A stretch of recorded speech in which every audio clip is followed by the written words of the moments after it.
traveling light, there's one thing that's right wherever I go. That's where I am.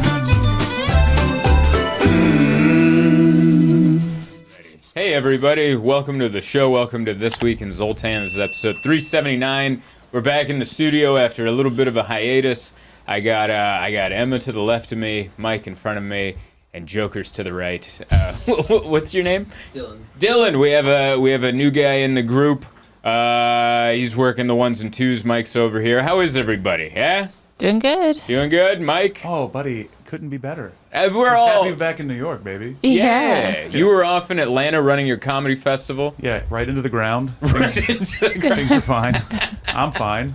I'm okay.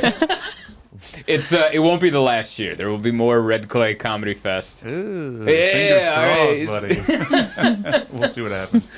We did Netflix as a joke festival, which had I don't know if they made money on it. They definitely spent some money in the artist hang area where you were pocketing cheese into a bag. Pistachios, too. Pistachios, yeah. And it was old cheese. It had been out for a while. Sure. But we came in hungry. It was like midnight. They were trying to take it down. And we're like, why don't you calm down on that cheese?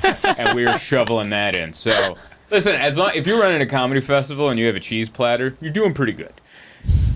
Can I tell you about mine? Yes. So one year we had Boar's Head sponsor. And they gave us like tons of big round, full, like you would get at the grocery store. Yeah. And then one of the venues was like, they have a meat slicer. They're like, oh, we'll do a whole platter. I was like, great. But I guess the memo didn't get back to the guy cutting it. He just cut cubes and just put a giant tray of cubed meat out. It was like 50 pounds. And then it just stayed out. And by the time I got there, I was like, what the hell are we doing here? It was just warm deli meat. Cubes. Yum. What's a cube of meat?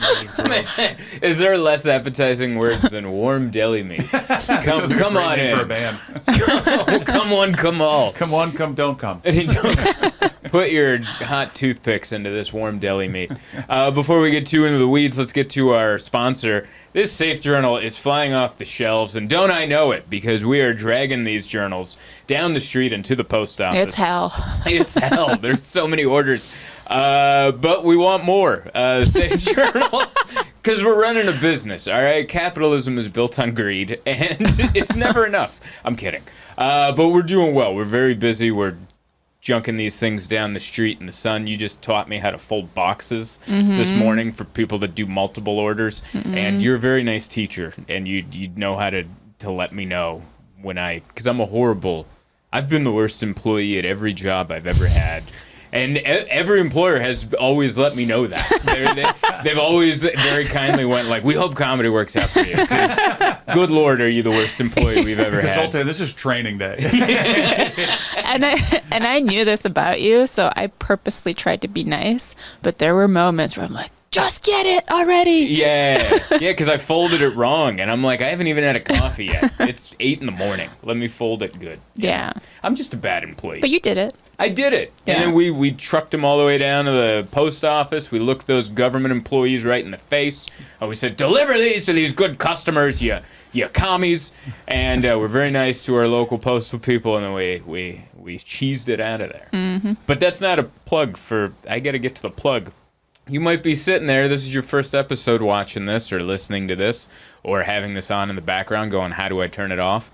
What I'm talking about here is the Safe Journal. The Safe Journal is not a regular journal. That's just a book with empty pages. What do you do with that? Do you Xerox pictures of your butt cheeks in there? No, this is a Safe Journal. You write your thoughts in there, and then you categorize them by date, time, location, the weather. There's positive reflection done at the end, and there's a bunch of tools in this thing if you're horrible at coming up with what to talk about. We'll remind you of that horrible thing that happened to you when you were a kid. We'll remind you of the fun carnival you went to last week that ended in a stabbing on the subway.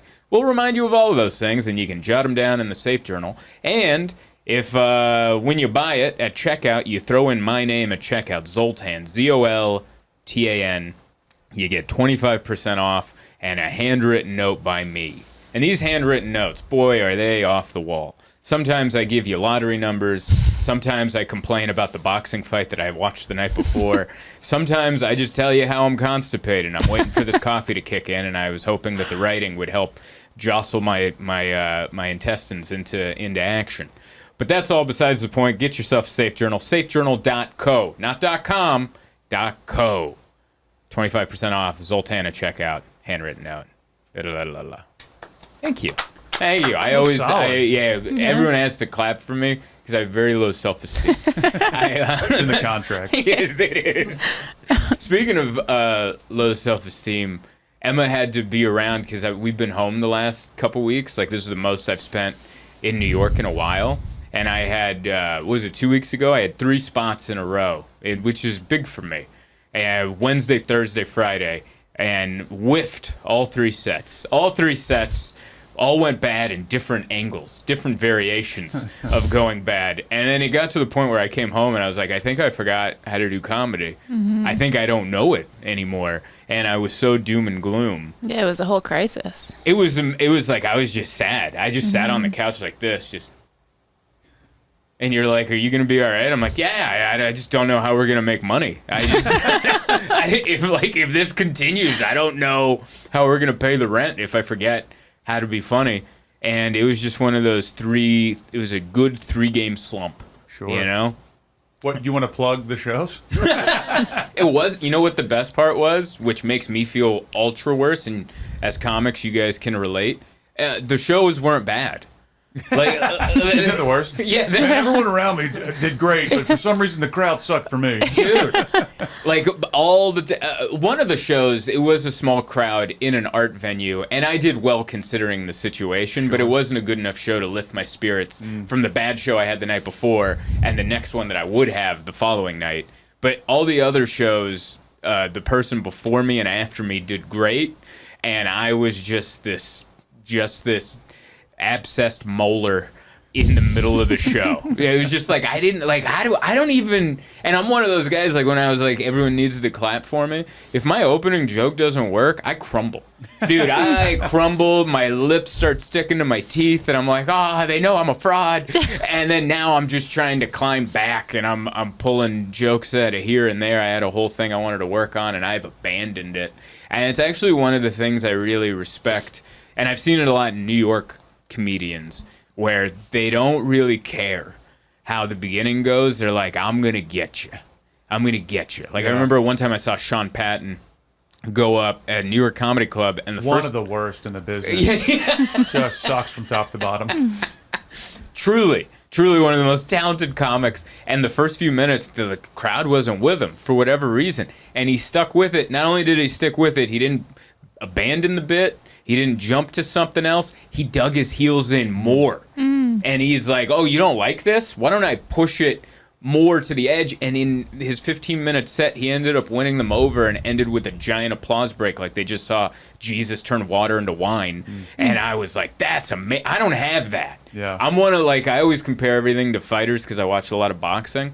I'm like that power hitter. But then if you jab me in the nose right off the bat, my game plan crumbles, my knees start getting weak, and now I'm on the back foot just waiting out the round going, this will be over soon. Everyone thinks they're a boxer until they get hit in the nose. Yes. Yeah, Everyone thinks they're a comic till that first set bombs. You're like, oh, boy. Oh, boy. So you guys aren't voting for RFK Jr.? Okay, I guess. Whoops. You know what it is? I just realized I don't know how to start. Like, do you ever have that moment where you go on stage and you're like, how do I because normally, if I'm on the road or somewhere, I'll just go up and be like, hey, I'm here in whatever town. This is a weird club. Wearing a thing. Oh, that's too hot. Or I'll make something that puts us in the room. But a lot of these venues I've been working at feel like a clean slate, sterile setup. So there's nothing that I can think of creatively to put myself in the room. So I kind of start my set by going, hello. And then everyone's like, all right. And I'm like, man, I need like an opening, hey, you know? Commenting on the room or commenting on a comic before you is a great New York way to like get your steam engine cooking. Sure. You know, to be able to be like, remember when he said this? I don't think that. Yes. You just rolling off their laughter and then moving into your stuff. And then moving into your stuff. Because you don't have that setup, that road setup, you know? Exactly. Yeah. And I've tried it, but for some reason I keep picking. Yeah. No. I just keep picking the wrong thing. Like, I'll go up and I'll be like, whoa, the gays, huh? And then everyone's like, what? And I'm like, Former against them. yeah. Yeah, with this face and that delivery, you can't tell what rally I'm at. But yeah, I don't know. But I was in a 3-game slump, like a baseball player, you know, just struck out 3 times, and for 15 minutes, because it's not like in baseball you can take a couple pitches, you know. No, big whiffers each one. And then I had 2 sets at Gotham on Saturday, and I was worried about this set all week. I'm like, how are you going to start? I would take a shower. I'd be like, what if you said this? I kept thinking, because like, remember like Louis Anderson, I think, was the first fat comic to do the thing where he'd move the mic stand out of the way and goes, let me move this out of the way so you can see me. We'll do it in his voice. Yeah. I can't do it. Okay. You do it. You do it. Let me move the mic stand so you can see me. It's one of my favorite bits of all time. And it's a great bit. And every heavy comedian since him has taken that line. But I want one like that for me. But I don't know what it is. I don't know. It's, damn it, I'm here. Let me move the mic stand in front of me so you can't see me. I don't know. Finally, it's my turn to talk. See, like none of these, you know, like I don't know how to start. I know how to be in the middle. I'm better than all these guys. Dang it. Hot ass. Because I always, they did a good job describing it on Marvelous Mrs. Maisel the first time she did well. Remember, like her husband cheated on her. He had been doing comedy, and she's like, you know what? And she just goes up there and starts ranting. House of fire, wham, bam, bam, kills. She comes back the next day to try to repeat the success of the night before, but now it's not fresh. Now she's trying to repeat the success from the thing, and it doesn't work, which is a beautiful thing they showed on the show, which is also very relatable to how I felt. I'm like, how do you start? I think I need like a tagline, you know, like Dusty Slay has, we're having a good time, you know? And I'm like, hey, bazinga. That's Sheldon from whatever that show is with the nerds.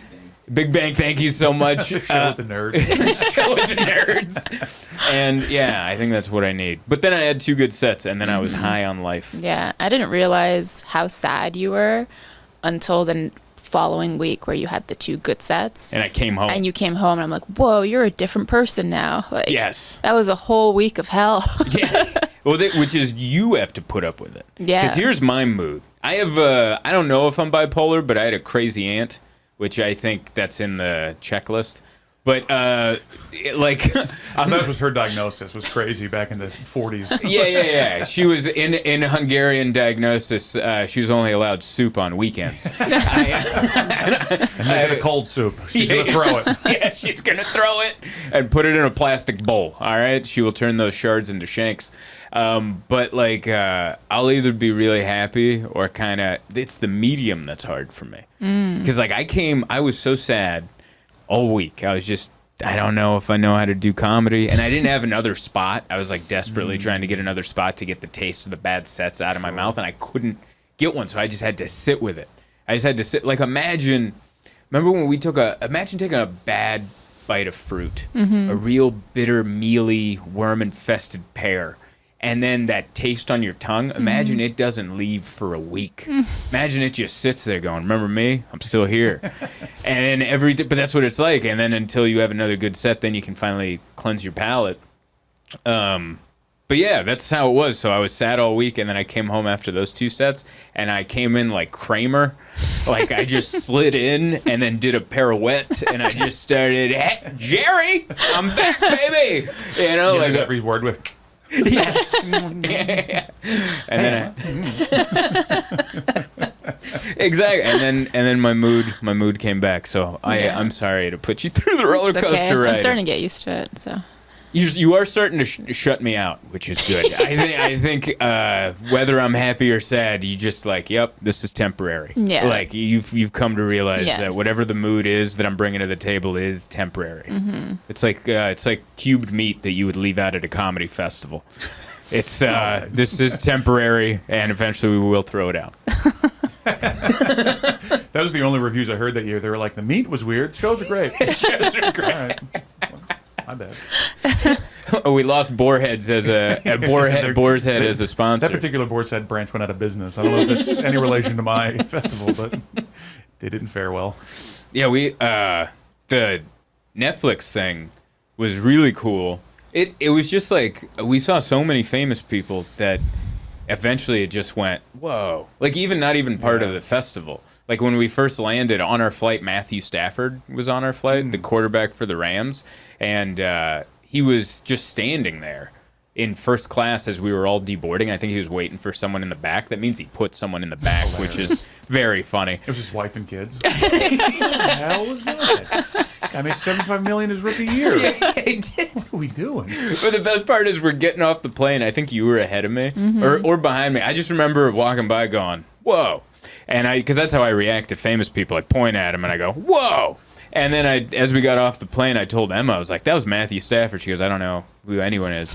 And I was like, he's a famous quarterback. And I remember you said, yeah, he looked like he thought he was important. And he did. He just had a quarterback kind of, he just had this energy of huddle up, fellas. Like we're going to get this figured out kind He's of holding hands energy. and praying with the pilots. Yeah. I don't think this is your...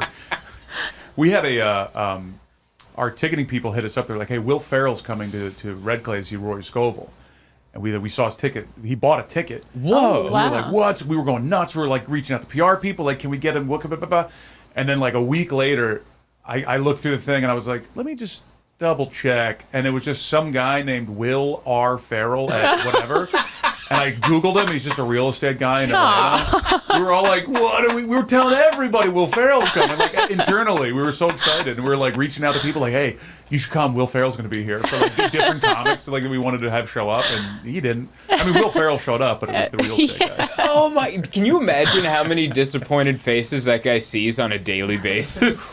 Change your email for crying out loud. Every restaurant he shows up to that he makes a reservation for, like it's every event he goes to where they see Will Ferrell. Damn it! Well, and Rory's they're friends. He Right. pops onto his shows in LA all the time. So we were like, oh, he must be in town filming something. Right. He wasn't. He was not in town. He was in. I don't know if the festivals were around the same time. Yeah, he yeah. did something in the LA thing for the Netflix fest. I'll tell you where he was in Atlanta. Not even 1 inch. Not even 1 inch on the map. Well, I like Will Ferrell. Great guy. My football coach in high school went to the same high school with him in Irvine, I think somewhere in Orange County. And he's like, yeah, I hated that guy. Because he's like, one time at lunch, he was just this loudmouth, he's a funny guy, he's Will Ferrell. And he's like, one time in the quad, I was ready to fight this guy. And everyone's all circled around, and it's getting tense. It's about to start. And then Will Ferrell just shows up at the top of the stairs and goes, hit him in the face! And then everyone looked up and just started laughing. And my football coach was mad because it took steam away from the fight he was in. And he was like, you ruined it. Well, it sounds like your football coach was destined to be a football coach. Oh, dude, he was. That interaction. No, he was Coach Neal. He was like former power lifter. He had the keys on the lanyard, and he would just spin them. That's all he would do. He'd just stand there spinning and chewing, not smiling. Looked pretty disappointed. He looked like we already lost the game all the time, but he never stopped spinning the keys. Just chewing, nothing in his mouth, just his cheek. Yeah, just chewing. Yeah, just gnawing on his gums. And he was like motivational in the way that he was scary. Like I played tight end, and one day for the junior varsity, we had to run plays to get the varsity defense ready for their game. And there was a day where like all the tight ends were like injured or sick. I was the only one. So I had to run all the routes, and my cardio is better now than it was at 14. So I was like this chubby kid, and they were just making me run all these damn routes, and I was slow anyway. I was slow at full conditioning health, but now they're running me ragged, and then I was running slow, and I remember one time after one of the plays, Coach Neal goes, "Zoltan, get over here," and I run all the way over to him. It felt like he was like 100 yards away. I run up to him, and I get right to his face, and he goes, "Run faster." And I was like, "Yes, coach." And that was it. That was the pep talk. And I was like, that's what I was missing, wasn't I? The speed part of it. I had a coach, old man, this cute, old, just lovable guy. My first time ever playing football, junior year in high school. And I go through a drill, and he comes up to me and goes, "Hey, Mike, let me ask you a question." Real soft, grandfatherly. He goes, Is that the hardest you can hit? And I was like, I think I can go harder. He goes, "Well, why didn't you do it the first time?" I All right. Is this football? Got it. That's right. Can't wait to quit this and go back to theater. You just distinctly cute man. Damn it, pissed me off. I loved all that stuff. We had a coach freshman year that wouldn't cuss. Like, that was his big thing. He wouldn't cuss, but he had the temper of someone that should. And so, but he would just say, doggone it. Yeah. Doggone it! Like, Dane, our good buddy, one time, Hezekiah, we had a very talented running back. He was the best player I've ever seen in person. And he could score a touchdown whenever he wanted. And he ran 75 yards and scored a touchdown. And it got called back because Dane caused a penalty that he didn't need to cause. He hit a guy that wasn't even close to tackling the guy with the ball that scored the touchdown. So instead of scoring, they brought it all the way back. And Coach Neal, doggone it, you Dane Bass! And he's shorter than Dane. He's grabbing him by the face mask, not cussing, but using like PBS language to yell at him. And he was Pesci in Home Alone. I'll stab you with a pen. Yeah, that's just how he ends it. And I remember he's yelling at him, and I'm behind Coach Gann, and Dane looks over, and he sees me, and I'm like laughing at him, and he's like, dude. And thankfully the next play, because Hezekiah is a beast, he just scored another 75-yard touchdown like right after it. All I had to do was pull Dane out of the game, and we win. We were cause and effect. But yeah, he just scored on the next play, so it ended up all working out. But I don't know why we brought that up, but we saw Matthew Stafford on a Delta flight. Yeah. You know, isn't that funny? We talk about a real professional athlete. You know, back in my day, I played a little pigskin. Let me tell you. As we're putting shoes on women. Al Bundy. That's a good reference. You didn't catch it. Yeah, did not laugh.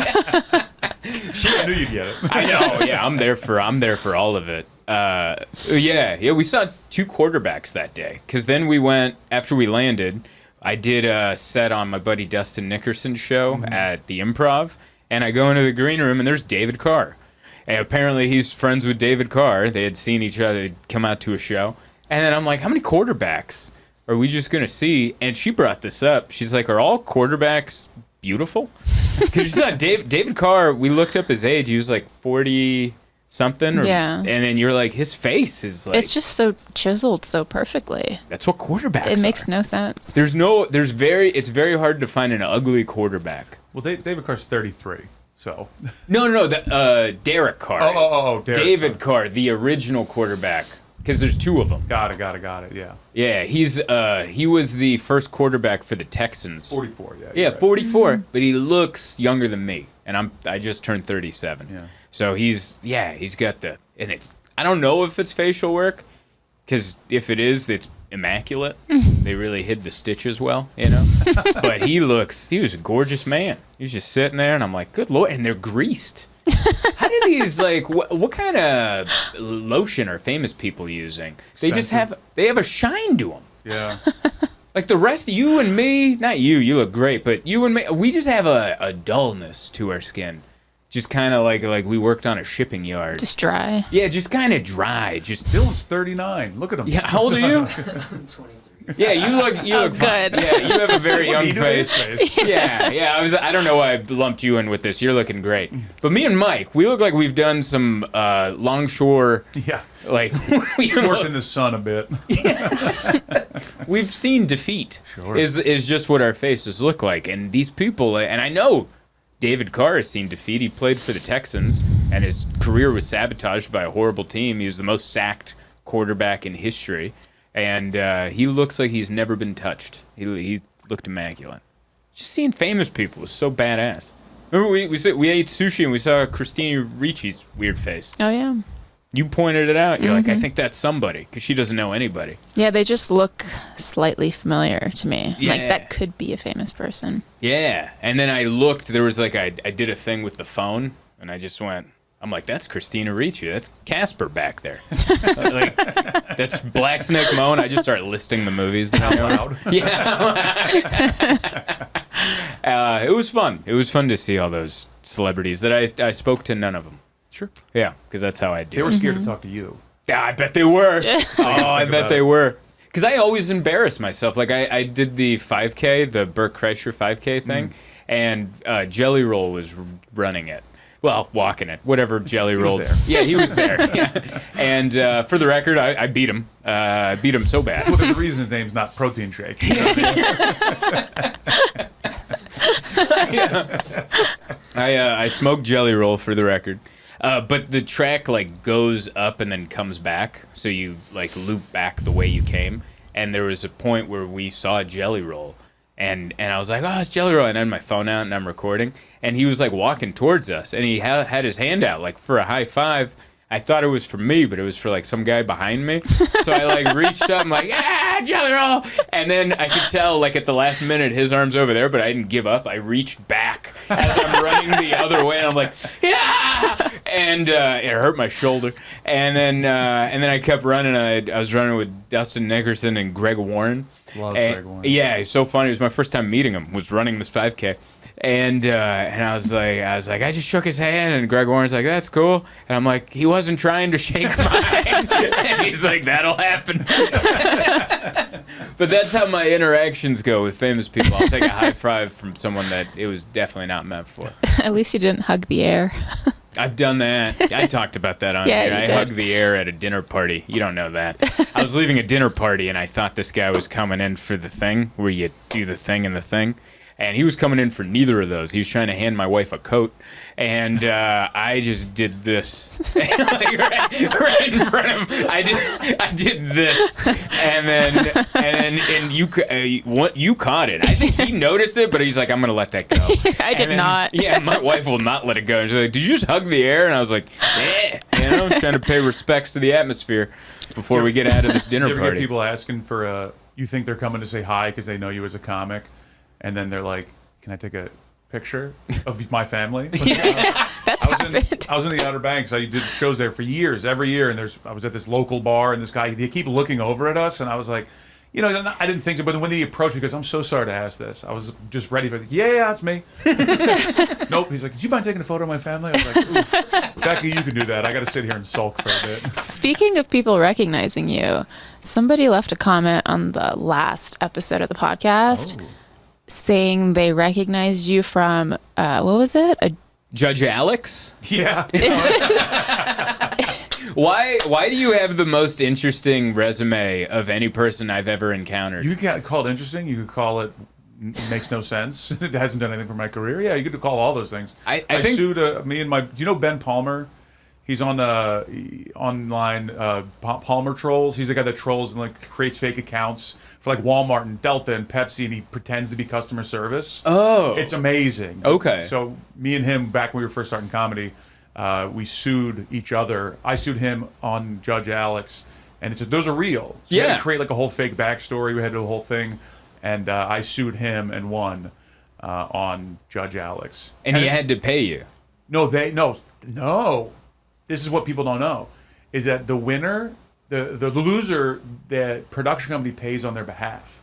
So if you win, the production company pays you. That's why we did it. We just split the money. Oh, wow. It was fantastic. Yeah, it was just under $5,000, which is the like small claims amount. It was like 4,500 or something. You want to make it like real specific. And so we got flown to LA, limo service, hotel, the whole thing, put us up. Cash was in the bank within like 2 days. It was fantastic. Wow. Yeah, it was great. So Is it random. a real lawsuit? Like, is it in the court of public records? Yeah, so technically it's an arbitration. So they're not actually. It's not actually court. It's like an out of court settlement, but they film it like it's a court. And made a couple G's. Had a good time. Wow. Yeah. And there was a big ice storm, like on the East Coast, the day that it aired. And so the numbers were through the roof. So they kept playing it over and over and over again because it got such good ratings.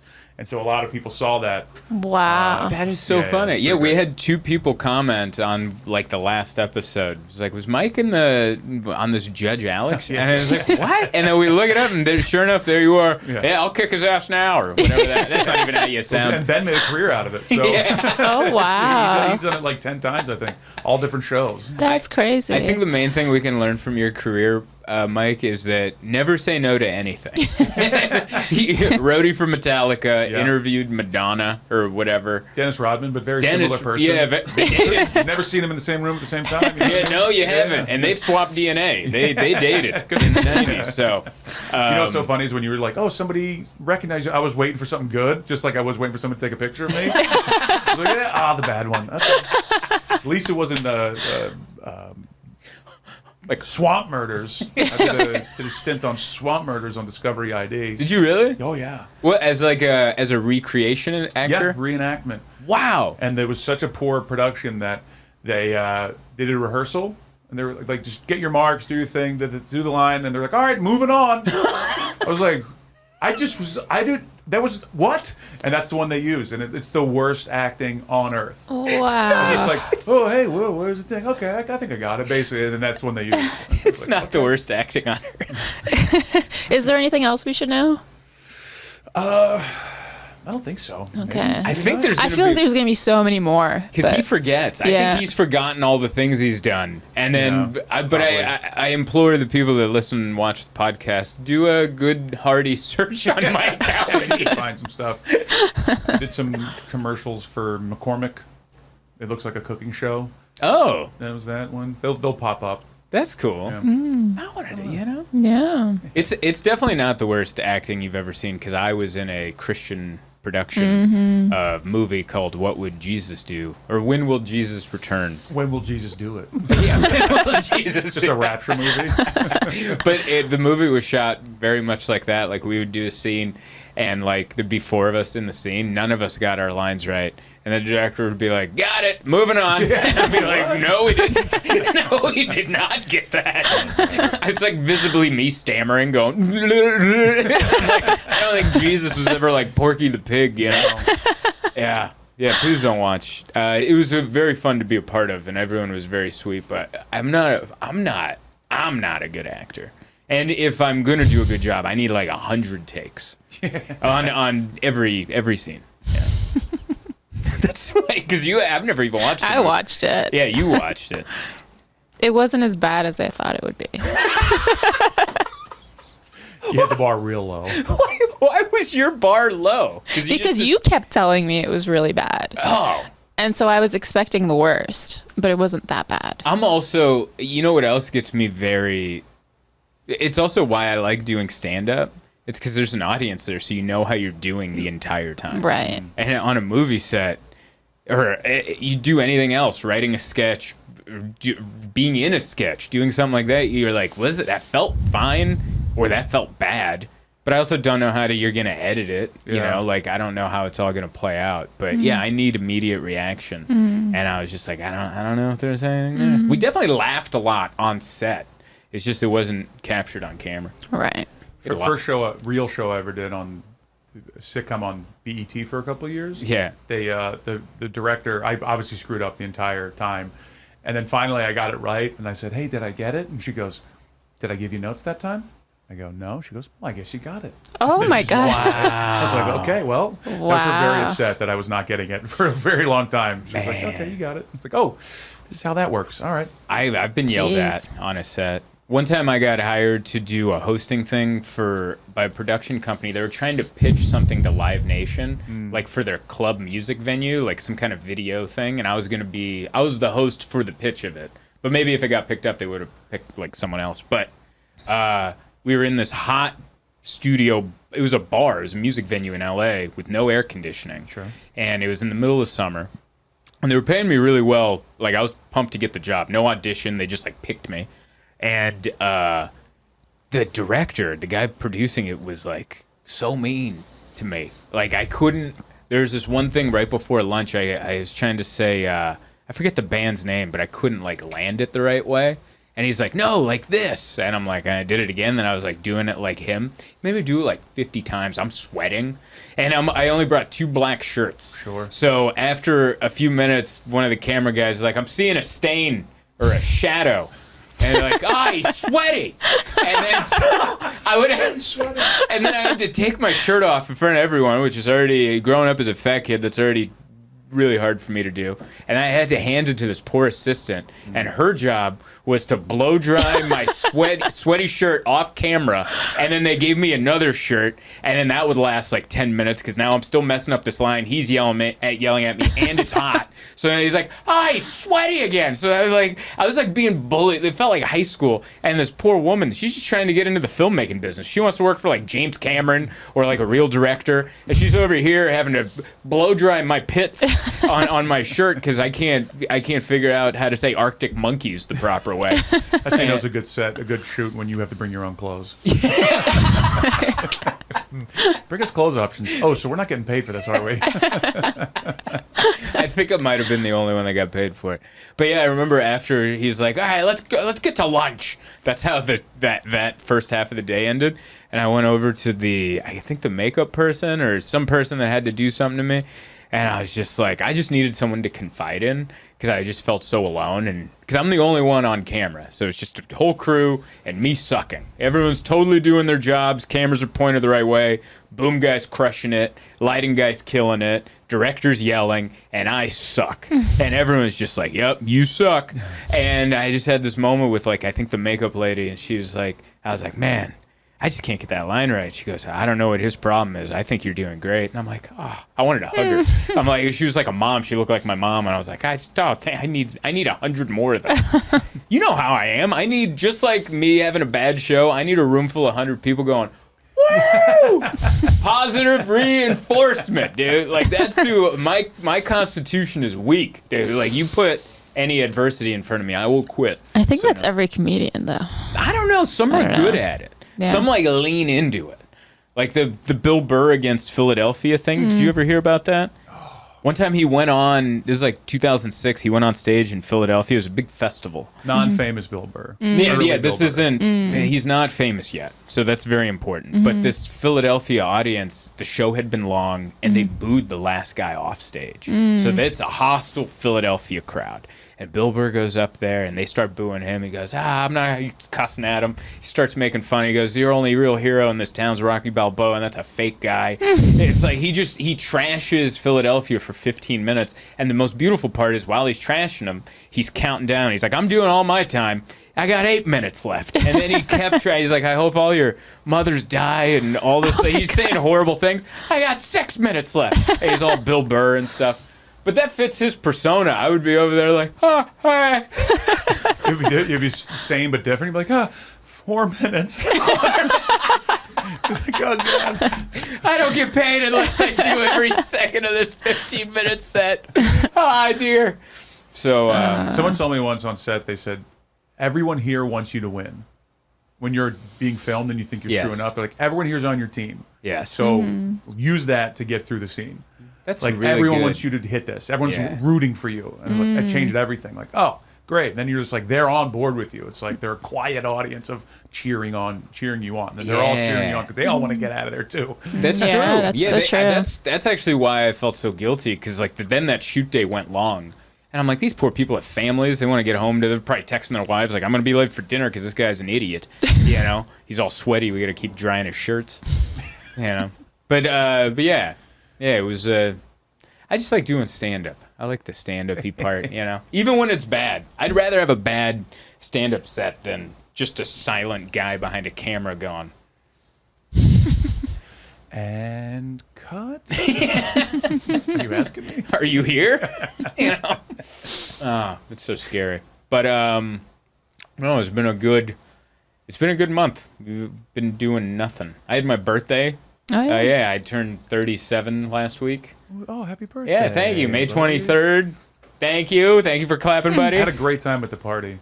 Didn't get the invite. There was no party. Okay. And I feel great. There was no party. We went to a birthday dinner, and it was actually a restaurant you suggested, the River Cafe. Wow. Oh, yeah. Yeah. Wow. Yeah. It was the food was amazing. Place is Everything great. was fancy. I didn't bring a blazer. Oh. Yeah, I guess I didn't know you had to have one, but it makes sense. Yeah. I did have one, but I didn't like it. Like Yeah. it's a blue one with pinstripes. Sure. And then I'm like, I had a white shirt, but I hadn't Zoot cleaned. suit. Yeah, coming out of swingers. yeah. I We're was gonna have like- some dinner, babe. I'm like, hey, we're hungry. We just danced to the Cherry Poppin' Daddies. We'd like a prime rib. Get on that, it bloody. sweetheart. Yeah, and I slapped the waitress on the tuchus. Yeah. So I didn't want to wear it. And then so I'm like, I bet they're not sticklers for that. So I just put on a nice button-down shirt, and I hit all the buttons, you know, and make sure I didn't. I Miss feel a like, single one. yeah, I feel like that. If you wear a button-down shirt but you hit all the buttons, you're ready for court or a fancy dinner. Sure. You know? And then I show up, and these snooty little hostesses. Why do they always? What is it with hostesses at restaurants where like, I want a 22-year-old that thinks they're too good for this? That's the only hostess we're looking to hire. Yeah. We're looking for a hostess, 22, thinks they're too good for the job, does not want to work here for at least another week, and is gonna judge everyone that comes through the door. So I come in, and they're like, "I'm sorry, man, it's a dress code." And then I was like, "Yeah, I know." And they're like, "We'll give you a blazer." Did you know that? They have restaurants, they'll just give you a loaner blazer. Yep. And they pull out this thing. It's 10 sizes too big. Sure. And they drape it on me. It's there's no way this looks better than just my button-down shirt. Because now it looks like I was late to a funeral. Like, it just, the sleeves are over my hands. Like, I look like a hooker who came in from the rain. And then they just put, like, oh, I'll put her coat on her. We'll call her Dad. You know, like that. And on top of that, because it's such a good restaurant, everybody is informed that it's my birthday. Great. So while we're walking through the dining room in Andre the Giant's blazer, every waiter and busboy and server's like, "Happy birthday, sir. Happy birthday." And I'm just coming through with my stupid arms. Wearing my dad's coat. Yeah, my dad pulled this out of the death carriage. What's that called? Casket. The casket. Yeah. Death carriage is way better. Death carriage is fine. You know, the death box. And and I was mad for a while until the cocktail kicked in, and then I was like, I don't care anymore. And the 5 milligram edible, all those worked. Once those built in, I was like, yeah, this is fine. I feel like my outsides match my insides. Because I'm a mess in this jacket, and let me tell you. And you almost walked out with the blazer too. Oh yeah, because I was like, I feel like I should keep this blazer. And then I tried to walk out, but of course the snooty hostess is out there. "Excuse me, sir." The blazer. The blazer. And then I had to disrobe and give him the stupid coat back. You know. You had to undress on the way out. Yeah. But I definitely did get a chocolate stain on it because the sleeves were too long and they gave me some chocolate cake or something, and I got like queso all over it. Sure, we don't have queso. I brought my own. Sure, we don't have queso. So that was a foie gras sauce. And I was like, yeah, the queso with the dead goose. I know what I'm French eating. cheese dip? Okay, sure. Food was amazing. Oh, I'm sure. It was so good. Yeah. You had I don't even remember I had venison, which is like deer meat, and you had a steak, and then we swapped. Mm-hmm. I can't tell the difference between the two. Really? I have I like high-end food, but I also have a white trash tongue. So every time I eat, like I remember one time we went to like the fancy burger place and I got the bison burger. And I remember having this moment, like, you wouldn't know if it wasn't. You know, like if you could put out 2 burgers, one's bison, one's regular cow, and I'd just be like, I don't know. So I couldn't tell the difference between venison and. You have a good tongue. Maybe side by side, you can go, this one's probably bison, but if everyone's serving ground beef, you can call it bison. Sure. No one's going to know. No one's going to know. That's true. This is horrible.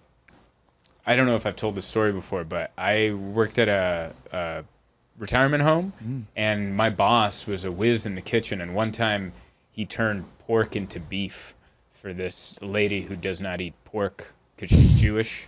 But we ran out. Sure. And she showed up to dinner late. Her name was Zelda, and she was this very cantankerous lady who hated everybody except for my mom and me. My mom worked at this retirement home too. She liked her and she liked me just because we extra buttered her biscuits because she was such a difficult customer. And she came in, she ordered the beef, whatever it was, and I go back there, and Alfonso, my boss, is like, "We're out of beef," and I'm like, "It's for Zelda." This is like, she'll write a novel in a complaint and she'll read everyone the riot act. And he's like, "Give me a couple minutes." And I saw him grab the pork chop and I'm like, "What the hell are you doing?" Buddy. Yeah, what are you doing? Eggs on the egg pay. Yeah, no. He's like, "Don't worry." And he put like a bunch of beef broth cubes into the thing and then braised it in like beef sauce that was left over because all the beef patty. I watched this man turn a piece of pork into a piece of beef And then I gave it to her, and she's like, "That's the best beef I've ever had in my life." And I'm like, "Yeah, it might have been pork," you know. And then I remember telling my mom that I'm like, "I don't think Jewish people are supposed to eat that." And she's like, "Oh, I think God will give a mulligan on that one." You know, You like don't know you're eating it. It's yeah, not you your don't fault. know. Yeah, it was a mistake. It was a. Get it to heaven, and then St. Peter's like, I mean, it wasn't your fault, but This one's you're on out. Zoltan. Yeah. There was some flim-flammery at the Aegis retirement home kitchen, but yeah, I watched that. Yeah, those are part of it. That's probably you can get canceled probably for telling that story. What's the statute of limitations on faking meat? Yeah, I know. Yeah, this happened. Oh my God, that's been 20 years ago. That was 2003. It's 20 years. Perfect. I just looked it up. 20 years. No longer legally liable. Yeah. Oh man, that's crazy to think about. 20 years ago, I was just a chubby kid working at a retirement home serving food. I was so bad at that job too. I was not good at any of it.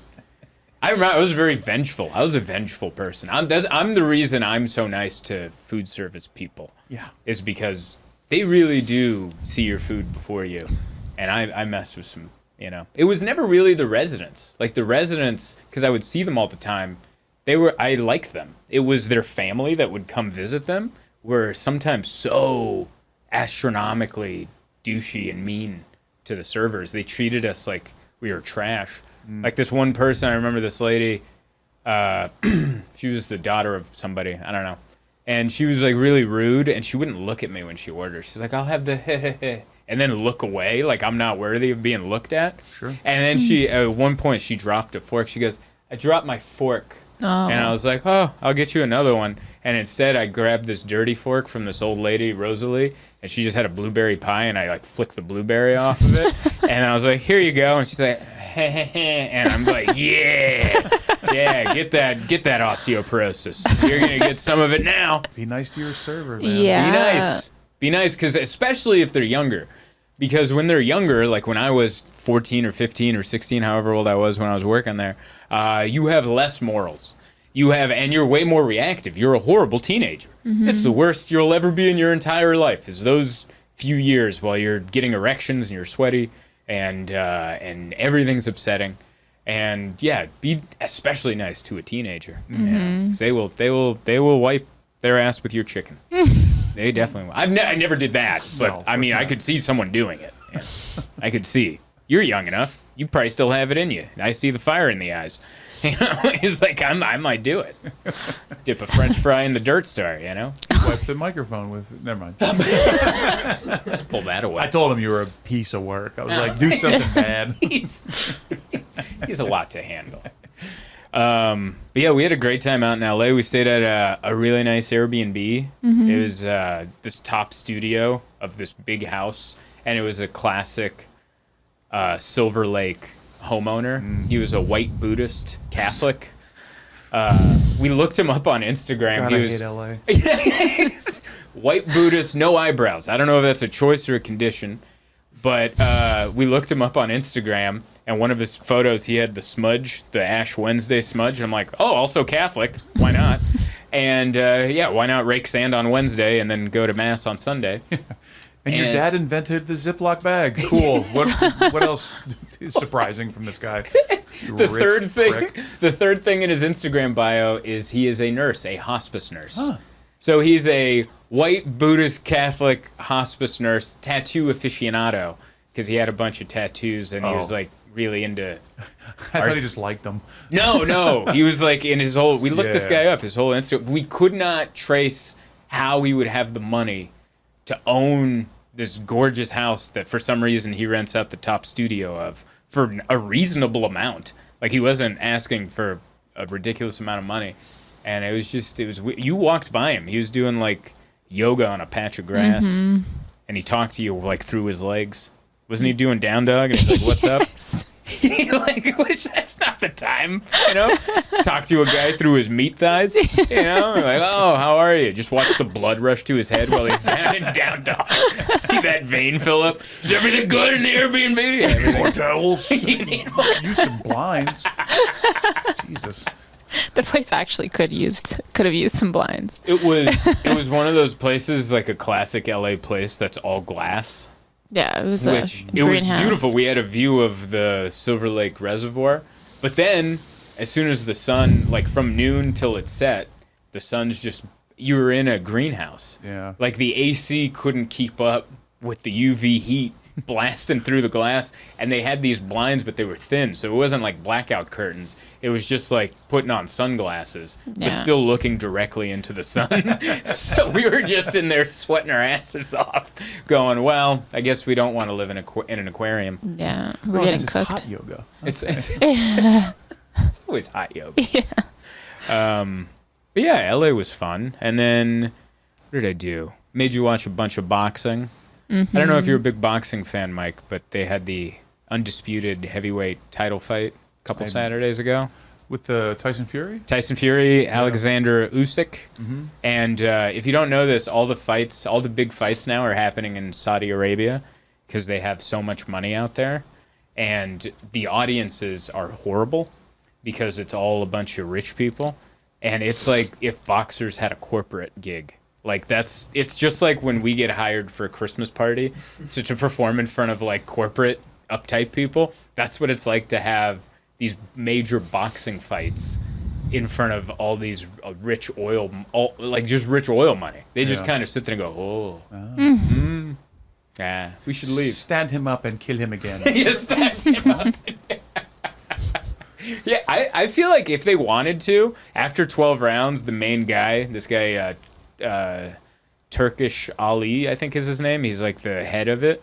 I think if he stood up and he goes, "Round 13," I think they would do it. I think they would do it.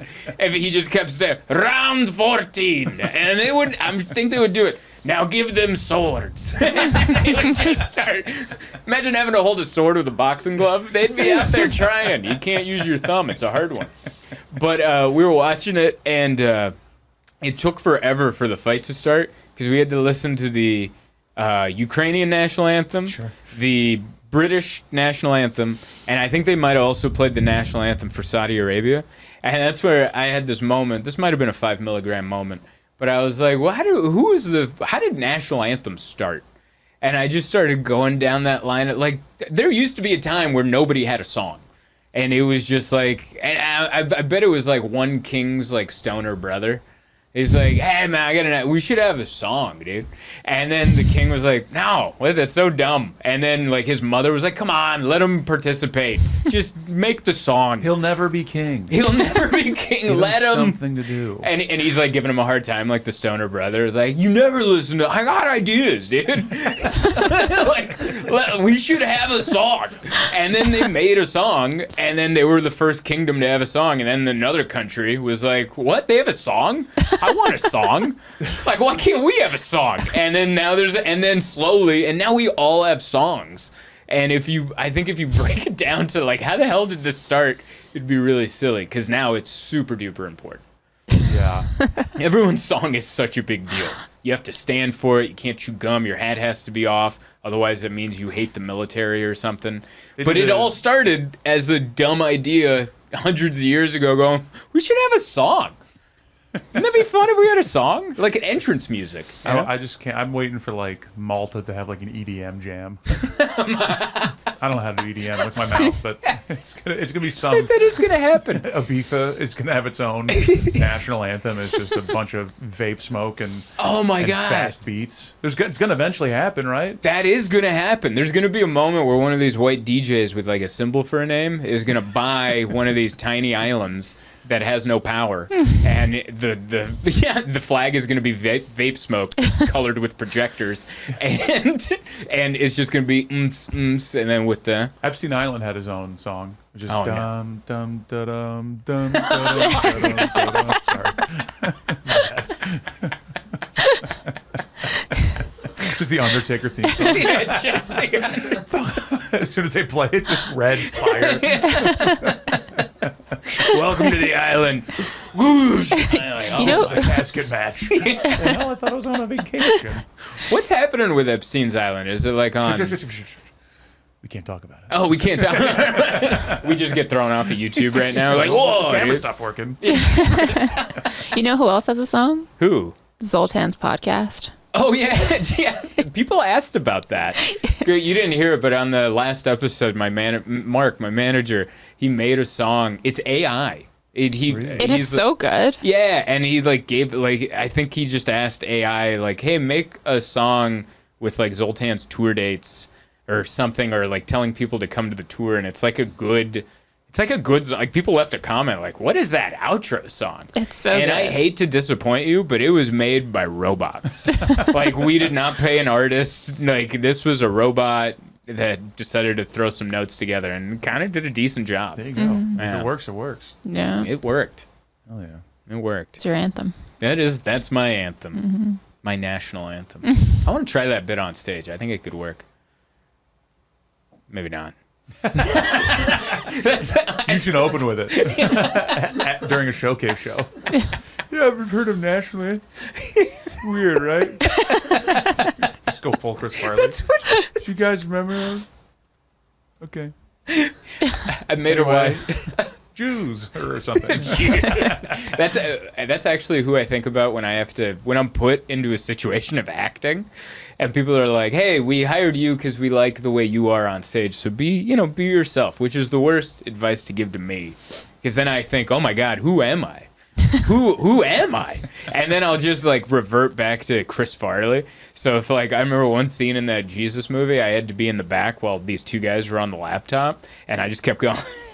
Like doing like a full like Farley getting excited over David Spade's schedule. He's like, looks like you got the rest of the year wide open. So then pretend like you're using a computer. I never have. Yeah. Here we go. But you've seen it firsthand. You hate the way I use a computer. Oh, it's the worst. You heckle me while I do it because I Yeah. feel like I'm doing it well, Yeah. and you're like, you only use 2 fingers, but I put them all out. You know, Yeah. I'm not doing this. I put all my fingers out, but I'm only using here Yeah. and there a couple. And then you only use a computer to check your social media. Yeah, that's You what do nothing else on there. Well, I don't have a job, so I don't know. I don't know what you want me to do. Check an email or something. Yeah, I check that too, but I don't get that many. You know, because that's what I do. I write. I like to go on Twitter, and I do it on the computer because I can type it on there. And then I put up joke ideas, like the national anthem idea. And then I take the idea and then I put it into the search bar to make sure no one else has come up with this idea. And I'm like, all right, and that's my stamp. Like, so in case anyone goes, hey, you stole that joke from me, I'm like, well, I tweeted it at this timestamp. So, I mean, if you can beat that, then maybe we get a case. But I don't know if you can beat that. And so that's my work. I'm over there working, hitting the old ivories. Keep doing it. Keep doing it. Was there anything else? No, I'm good.